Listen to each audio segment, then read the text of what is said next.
धीरे धीरे कई वीआईपी चले गए उठ के। अब जो बचे हैं उन्हीं को मैं वीआईपी मान ले रहा हूँ, क्योंकि ये आगे की कुर्सियाँ खाली नहीं होनी चाहिए। और सलाउद्दीन साहब, आपको बहुत नमस्कार करता हूँ। प्रधानमंत्री के क्षेत्र से आता हूँ, तो ये हमारे नमस्कार में प्रधानमंत्री का भी नमस्कार है आपके लिए, समझ आइएगा। हाँ, बढ़िया, बहुत बढ़िया। आप सुन रहे हैं, हम शुरू हो जा रहे हैं। हम आपको बहुत बढ़िया सुनाएंगे, हमारे चेहरे की तरफ मत जाइएगा। मुंह हमारा ऐसा है, लेकिन हम जब पैदा हुए थे तो बहुत खूबसूरत थे। बाद में सरकार ने आधार कार्ड बना दिया। वाह वाह वाह वाह वाह। अब उस आधार कार्ड के हिसाब से हमको अपना मुंह रखना पड़ता है, कहीं सफेद कहीं काला, कहीं ऐसे करके। क्या कहने? आप साहब 2-3 मिनट हमको दीजिए। क्या कहने पंडित जी? आपको कोई शिकायत नहीं होगी। मैं बहुत बढ़िया कवि हूँ, हाँ, बहुत बड़ा कवि हूँ। बड़े ये लोग भी हैं, लेकिन हम भी बहुत बड़े कवि। हमारा देश भारत है, और हमारे देश में दीवारों पे लिख के बताया जाता है, दीवारों पे लिखना मना है।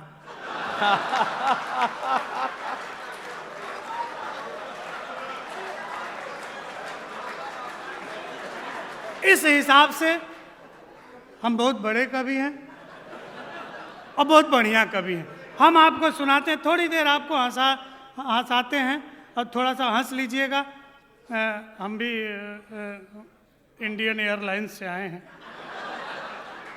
सलाउद्दीन साहब के मुशायरे में आए हैं। सुनिए, बाकी जितना ये लोग कहे मेरे तरफ से भी समझ जाइए, उतना सम्मान वो सब आपके शान में मैं पेश कर रहा हूँ। आप कविताएं सुन लीजिए हमसे कुछ। 85 वर्ष की अवस्था के जब हमारे दादाजी हो गए तो यमराज का मिस कॉल आया कि आपका कार्यकाल पूरा हो गया, चलिए। हमने भारतीय परंपरा के हिसाब से पूछा कि दादा आपकी कोई अंतिम इच्छा हो तो बताओ। हिंदुस्तान का बुजुर्ग मृत्यु कगार पे खड़ी है, अंदर का आनंद उत्सव त्यागता नहीं है। बस कहने का यही मतलब है। सुनिए कि मेरे खानदान के वयो बुजुर्ग दादा बोले, प्रतिदिन गंगा में नहाना चाहता हूँ मैं, और बाकी बचे जीवन को भोले की शरण जाके राम राम जप के गंवाना चाहता हूँ मैं।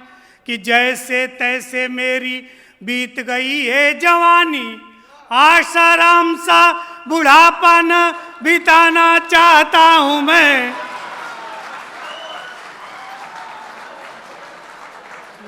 ये आप पहले ताली बजा दे रहे। जन्म हमारा बिहार में हुआ है, हम बिहारी हैं लेकिन बेवकूफ़ नहीं हैं।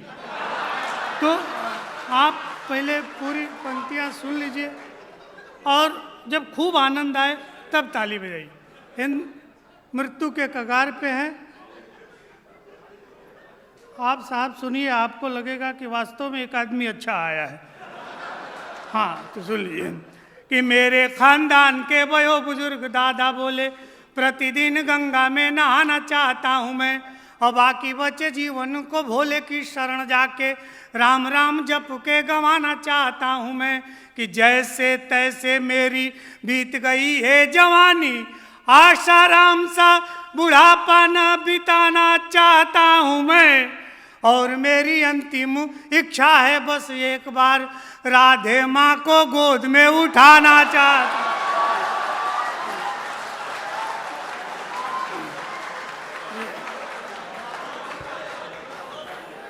आप बिल्कुल ऐसे ही आप धार्मिक भाव से सुनिए, निर्गुण भक्ति भाव से सुनिए। हाँ, ये कौन नहीं है, ये ब्रह्मांड का सबसे बड़ा कवि है। नहीं, आप कुछ भी कीजिए ना, ये सब हम जानते हैं। अब इतने नए थोड़े हैं ये सब। हाँ, इतने नए नहीं है। हमारा मुंह भले ड्राइवर की तरह से लगता है, लेकिन हम साहित्य शास्त्र में पीएचडी हैं, डॉक्टर ऑफ फिलोसफर की उपाधि है। चेहरा भगवान ने ऐसे बना दिया है। हाँ, वो खूबसूरत नहीं है, इसमें हमारा कोई दोष नहीं है। आप एक और छंद सुनिए, आपको बहुत आनंद आए। हाँ, अब उस समय थे, अब नहीं हैं। आप पड़ोस में रहते थे क्या हमारे?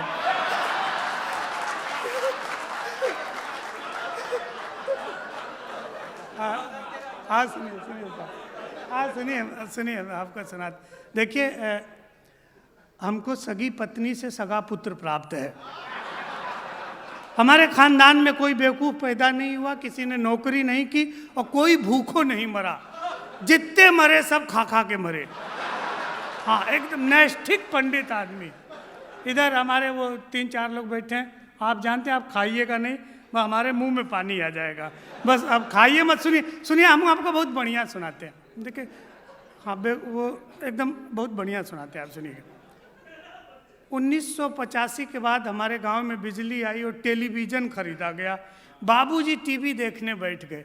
एक प्रयोग देखिएगा और आनंद लीजिएगा। मृत्यु से हास्य कैसे आता है। जैसे हमारे निजामत कर संचालक साहब गायब है। ये हमारी कुंडली का दोष है। जब भी मैं माइक पे खड़ा होता हूँ, कभी संचालक चला जाता है, कभी इधर लोग चले जाते, कभी ये हमारा दोष है, हमारे भाग्य दोष में। हाँ, ये हमारी कोई है, हमेशा यही है। जैसे सर, टिकट आपको सबने भेजे थे, आपने सबको एक ही तरह के टिकट भेजे थे। हमारा सामान सबसे बाद में आया, सबसे बाद में आया। हालांकि हम बनारस से बैठे थे, हमारा पहले आना चाहिए, हमारा सब। तो ये हमारे भाग्य का दोष है, इसमें आप कुछ नहीं कर सकते, हम भी कुछ नहीं कर सकते। जाएं, कोई बात नहीं। आप आनंद लीजिए। आप इतना बढ़िया सुन रहे हैं कि हमारा मन कर गया। आप एक क्षण सुनिए। मृत्यु से हास्य कैसे आता है। टेलीविज़न खरीदा गया और बाबूजी टीवी देखने बैठ गए। जिस चीज़ को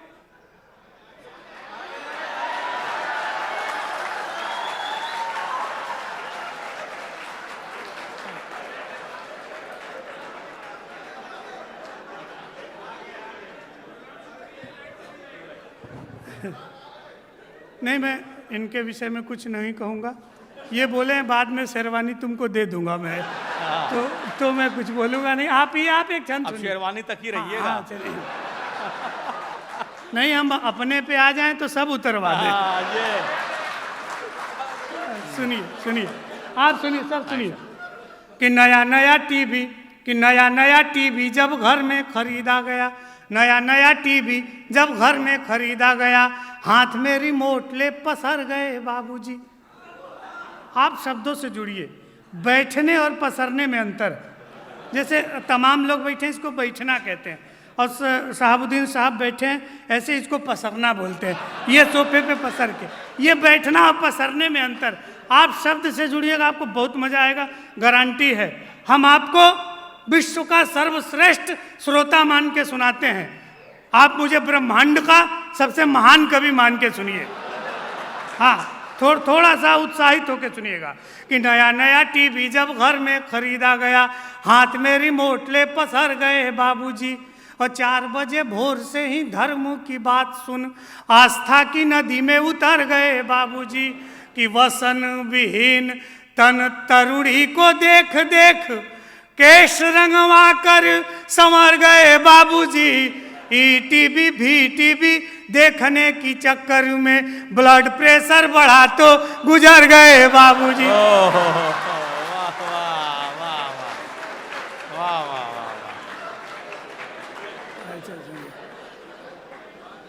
हम बगल में बैठे थे, साहब उनके बता रहे थे कि 18 उनके बच्चे हैं और चार बीबियां हैं। चार बीबियां। आज हमारा मन जो है, बाबूजी आप उन्हीं को तो नहीं कहिए। चार पंक्तियां सुनिए, उनको नहीं कहे, उनकी ऊर्जा देखिए। उनकी ऊर्जा मतलब उनकी महानता को देख करके 4 लाइन हमारा भी सुन लीजिए। कौमी एकता का विश्व में इससे बड़ा उदाहरण हो ही नहीं सकता। उनको देखने के बाद ये 4 पंक्तियां आई हैं। गालिब कबीर तुलसी या रस खान हो जाऊं, गालिब कबीर तुलसी या रसखान हो जाऊं, बस एक ही उसूल पे कुर्बान हो जाऊं। जब से सुना है 4 भी जायज है बीवियां, मन करता है कि मैं भी मुसलमान हो जाऊं।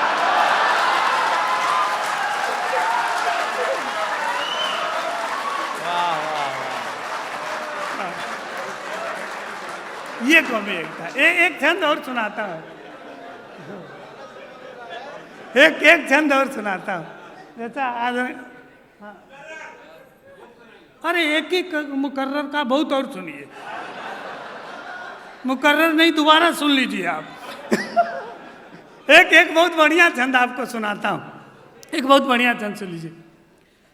इधर जो नौजवान दोस्त बैठे हैं, इधर भी कुछ लोग हैं, आगे के लोग को छोड़ के पीछे, ये अति उत्साह में श्रृंगार रस सुन रहे हैं।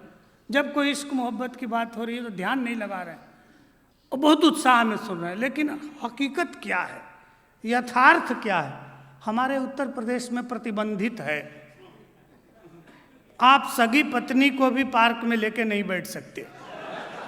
कब एंटी रोमियो वाला आके कूटने लगे आपको, आप सिद्ध करते रह जाएंगे कि ये हमारी पत्नी है या क्या, आप बता नहीं सकते वो कब पीटने लगे। हमने ऐसा साधु बाबा से पूछा कि ऐसा क्यों है, राम की धरती, कृष्ण की धरती, यहाँ इश्क प्रतिबंधित क्यों है? कहे बेटा, जिस सुविधा का लाभ हम खुद नहीं ले पाए वो दूसरे के लिए क्यों छोड़ा जाए? इश्क है नहीं, प्रतिबंधित है। हम आपको एक इश्क सुनाते हैं, एक इश्क से हास्य सुनिए कि श्रृंगार से कैसे हास्य आता है। नौजवान दोस्तों को समर्पित है कि ताल मदिरा के हैं, कि ताल मदिरा के हैं ये मादक नयन दोनों, कि ताल मदिरा के हैं ये मादक नयन दोनों, मदहोश करके डुबा के मार डालेंगी। कि ताल मदिरा के हैं, आप भी बा कीजिएगा इस पे, कि ताल मदिरा के हैं ये मादक नयन दोनों, मदहोश करके डुबा के मार डालेंगी। और अधर सुघर रूप राशि में जो उलझे तो सारी जिंदगानी उलझा के मार डालेंगी। कि अधर सुघर रूप राशि में जो उलझे तो सारी जिंदगानी उलझा के मार डालेंगी। कि डिजिटल युग की ये प्रेमिकाएं हैं जो बस हाय मेरी जानू बतला के मार डालेंगी। कि डिजिटल युग की ये प्रेमिकाएं हैं जो बस हाय मेरी जानू बतला के मार डालेंगी। और 8-10 लोगों से तो चैटिंग करेंगी और सारी रात तुमको जगा के मार डालेंगी। सारी रात तुमको जगा के मार डालेंगी, सारी रात तुमको जगा के मार डालेंगी। एक अपना निकल जाने के बाद आदमी चैटिंग करता है, हाँ, दूसरे बार में तो सुनता ही रहता है। एक छंद और सुन लीजिए। हम यथार्थ के कवि हैं, जो देखते हैं वही लिखते हैं, बहुत ज्यादा कल्पना में नहीं विचरते। एक श्रृंगार का छंद सुन लीजिए। एक साहब ने कहा पंडित जी शराब पे सुनाइए। हमको लगा हम ही से क्यों कह रहे हैं शराब पे सुनाइए। हम कहें शराब में नशा है तो कहे तुमको कैसे पता है, और न सुनाए तो पूरा काव्यत्व धर्म आड़े आ जाता है। हमने बीच का रास्ता अपनाया, आप सुनिएगा। सौंदर्य बोध नाले में भी है, बस दृष्टि सुअर की चाहिए।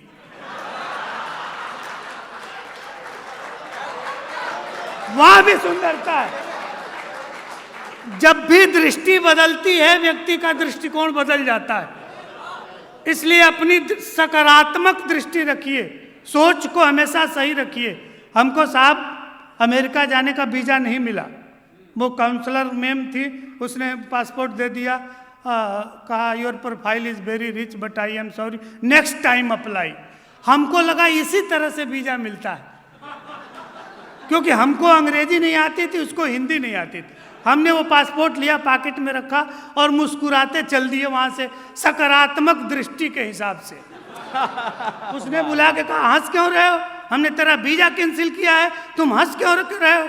हमने कहा सकारात्मक दृष्टि, जिसका एक बार वीजा कैंसिल होता है वो भारत का प्रधानमंत्री होता है।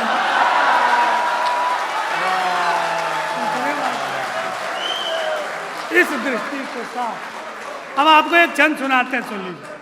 तो हमेशा सोच जो है सकारात्मक रखिए, परिस्थितियां चाहे कितना हो विषम हो, जीवन में आनंद ही आनंद है। एक क्षण सुन लीजिए। एक सुंदर सी नायिका गांव में खेतों से गुजरती है और गांव का सौंदर्य बोध जग जाता है। प्रकृति नायिका का अनुगामी। कि गोरी गोरी गोरी, कि गोरी गोरी गोरी पगडंडी से जो गुजरी तो हरा भरा खेत खड़ा ख्वाब देखने लगा। प्रकृति का मानवीकरण। कि गोरी गोरी गोरी, कि गोरी गोरी गोरी पगडंडी से जो गुजरी तो हरा भरा खेत खड़ा ख्वाब देखने लगा। और रूप देख धूप को भी आ गया पसीना, बूढ़ा बरगद आंखें बेहिसाब सेकने लगा।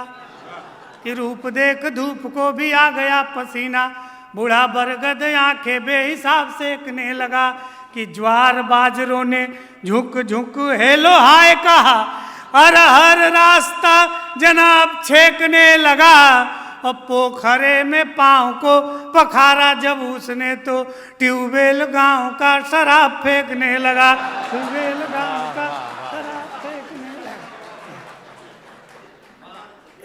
एक सर देशभक्ति का छंद सुन लीजिए।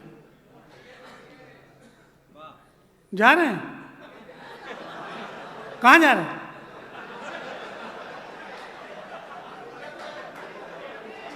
ट्यूबवेल याद आ गया क्या?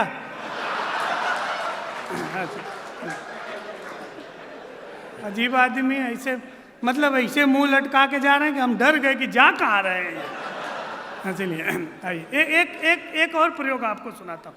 एक आप इतने अच्छे लोग हैं कि हम हालांकि बात मैं नहीं करता, लेकिन हमारी सांस फूल जाती है, इसलिए हम बीच में बात करते हैं, मजबूरी है, एकदम मजबूरी। तो वो मैं सांस लेने के लिए ऐसा कह रहा हूँ।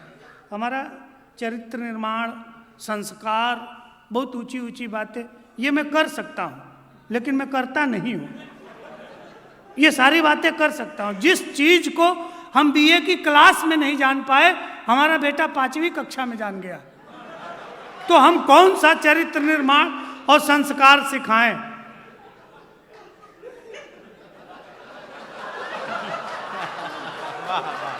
आप साहब परसों भी हंस लीजिए, उससे कोई दिक्कत नहीं, लेकिन इतना ब्रेक लेके मत हंसा कीजिए। इतने सुंदर आदमी है आप दक्षिण भारत में होते तो फिल्मों में होते, इतने खूबसूरत आदमी। धीरे धीरे करके आते। एक सुनिए, एक क्षण सुनिए, बहुत बहुत आभार आपका साहब। सुनिए, मैं क्या कह रहा था। 5वीं कक्षा में पढ़ता है। आगे कहा, पापा हमारी क्लास की मैडम बहुत कंटाप है, एकदम ब्यूटीफुल है, खूबसूरत है।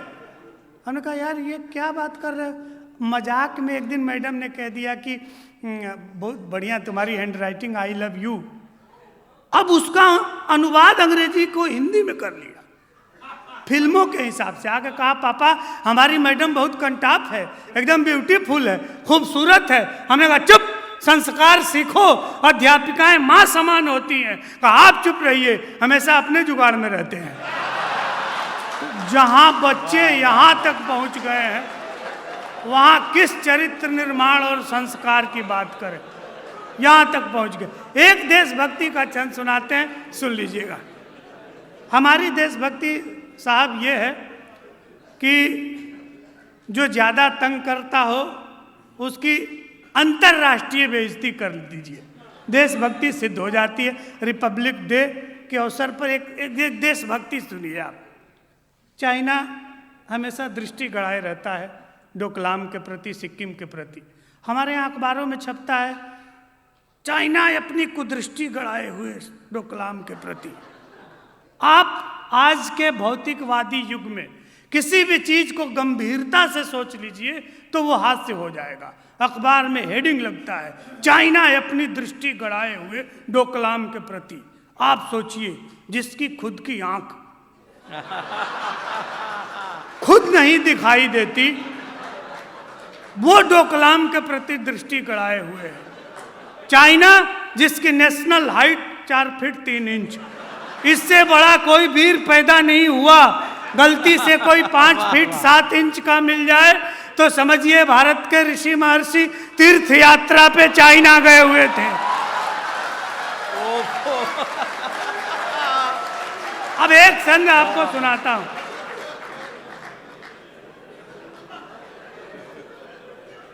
थो, थोड़ी सी तालियां पीछे के लोग बजा दीजिए, पीछे के एकदम ऐसे बैठ गए। हाँ तो इतना कहना। एक प्रयोग देखिए, हिंदी शब्दकोश में इन शब्दों का कोई अर्थ नहीं है, निरर्थक शब्दों से सार्थक प्रयोग। जिस शब्द का कोई मतलब नहीं होता है उससे कैसे हास्य आता है। साहित्य में इसको गूढ़भूत व्यंग्य कहते हैं, जिसका मतलब 2-3 दिन बाद समझ में आता है, उसको गूढ़भूत व्यंग्य कहा जाता है। ये सुन लीजिए कि बटन सी आंख बीच चाइनीज नाक तेरी, कि बटन सी आंख बीच चाइनीज नाक तेरी, धाक में सुराख कर देंगे लाल माओ के। और एक बात जीन पिंग ठीक से समझ लेना, कोट में गुलाब नहीं दाढ़ी वाले ताऊ के।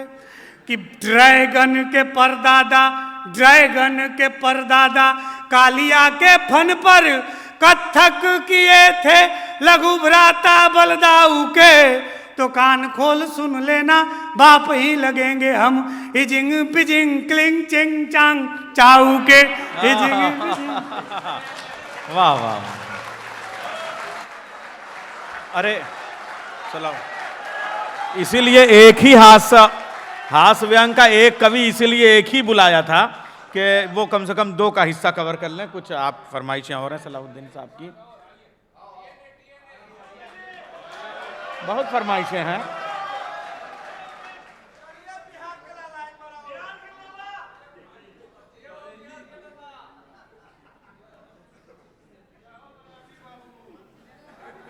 आइए।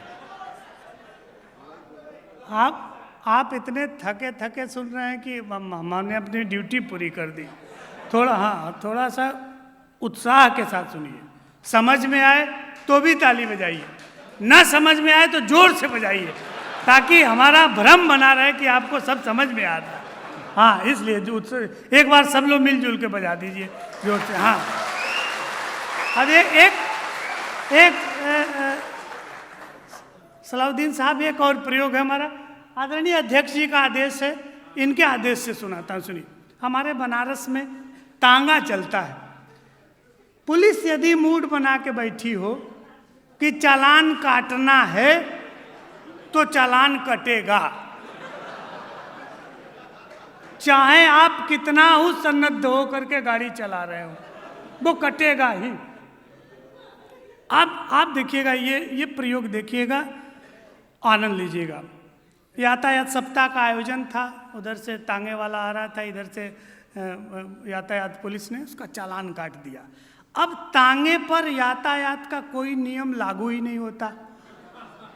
अब तांगे से यातायात पुलिस की बातचीत है, दोनों के बातचीत से एक तीसरी बात निकल के आती है जो हास्य का विषय है। सुनिएगा कि यातायात पुलिस ने तांगे वाले को पकड़, कहा तेरा रूट परमिट ही बेढंगा है।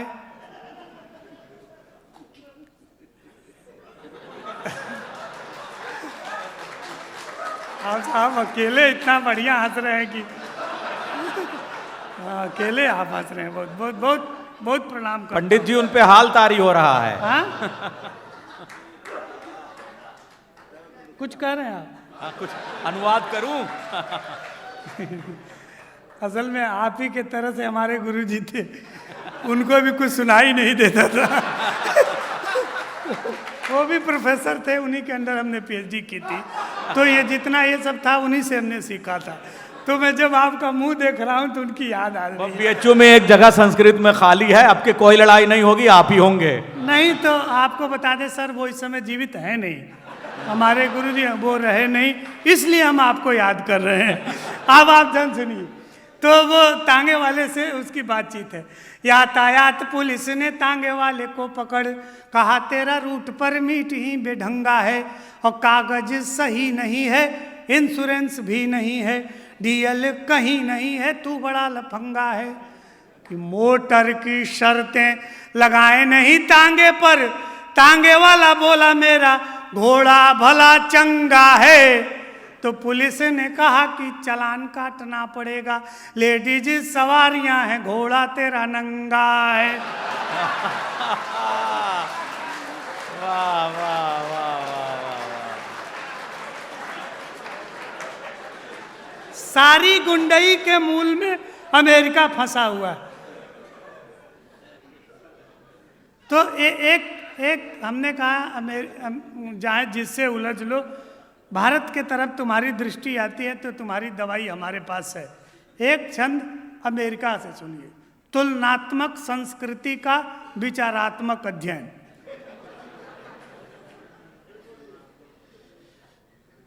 अभी तो पढ़ा ही नहीं तो फिर क्या पढ़ी है? हाँ साहब देखिए, आप हमें कुछ भी समझ रहे हो लेकिन हम आपको बहुत महान समझ रहे हैं। हाँ तो मैं आपको बहुत सम्मानित और आदर के साथ आप समझ रहे हैं। आप एक क्षण सुनिए कि बेटा अमरीका तुम हमसे उलझ कर जीत जाओगे ये तेरे मन का भरम है, और सैन्य शिविरों के लिए जितना बजट तेरा उतने के साधु यहाँ पी जाते चिलम है। थोड़ी तालियों का घनत्व तो बढ़ाइए थोड़ा हमको। हाँ आनंद नहीं, हाँ थोड़ा सा आप हमको आनंद आएगा तो हम आपको बहुत बढ़िया सुना देंगे। अब आनंद नहीं आएगा तो बस हम आदमी कम हैं कभी ज़्यादा हैं, इसलिए खूब आनंद से आप भी सुनिए, हम भी आपको आनंद में सुनाते हैं कि बेटा अमरीका तुम हमसे उलझ कर जीत जाओगे ये तेरे मन का भरम है। बेटा अमरीका तुम हमसे उलझ कर जीत जाओगे ये तेरे मन का भरम है, और सैन्य शिविरों के लिए जितना बजट तेरा उतने के साधु यहाँ पी जाते चिलम है। कि तेरे पास है जो हथियारों का जखीरा यदि भारत के पास भी बहुत दम खम है, कि मल्लिका मलाइका यो राखी जैसा आइटम तेरे परमाणु बम से न कहीं गम।